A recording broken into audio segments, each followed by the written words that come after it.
Banyak orang yang terpedaya dengan tipu daya yang paling halus ini. Jangan sampai Anda juga tertipu. Kisah berikut akan menjelaskannya untuk Anda. Pada suatu waktu, seorang pemuda berbincang santai dengan abangnya.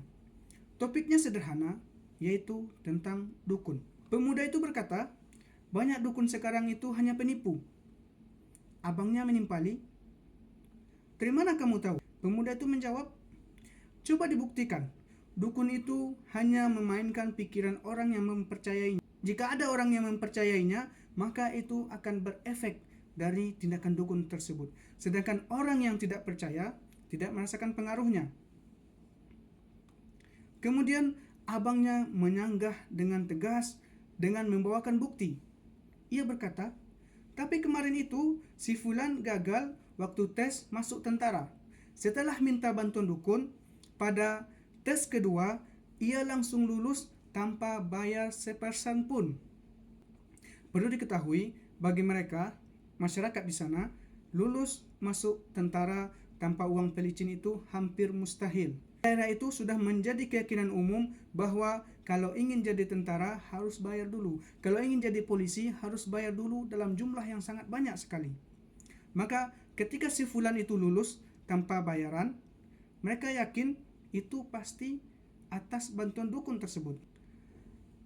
Pemuda itu tidak buru-buru menolak, tidak buru-buru membantah apa yang disampaikan oleh abangnya. Ia berpikir sejenak dan berkata dengan tenang, apa yang abang katakan tadi bisa dibantah dengan beberapa alasan. Pertama, lulus tanpa bayaran bukan hal yang mustahil.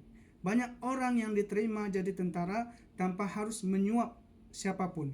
Silahkan cari sendiri di internet, di Google, di YouTube, dan ini sangat banyak sekali. Kedua, siapa yang bisa menjamin kelulusan si Fulan itu atas bantuan dukun? Jelas, tidak ada bukti, tidak ada saksi, tidak ada jaminan. Itu hanya dugaan yang tumbuh dari keyakinan masyarakat. Ketiga, gagal di tes pertama bukan berarti harus gagal di tes berikutnya. Banyak orang yang gagal waktu pertama kali tes, waktu pertama kali mendaftar, tapi ia berhasil pada kesempatan kedua atau kesempatan ketiga tanpa menyogok siapapun juga. Kemudian ia mencontohkan, saya pernah gagal tes masuk kampus Arab Saudi pada pendaftaran pertama. Namun, pada pendaftaran kedua saya lulus tanpa bantuan dukun. Bahkan, yang lulus dari Indonesia pada saat itu hanya sekitar 50-an mahasiswa saja. Sangat sulit, jauh lebih sulit daripada lulus jadi tentara. Dan ini tanpa bantuan dukun dan lulus pada pendaftaran yang kedua. Bisa jadi pada tes pertama si Fulan tidak fokus, ia tidak percaya diri.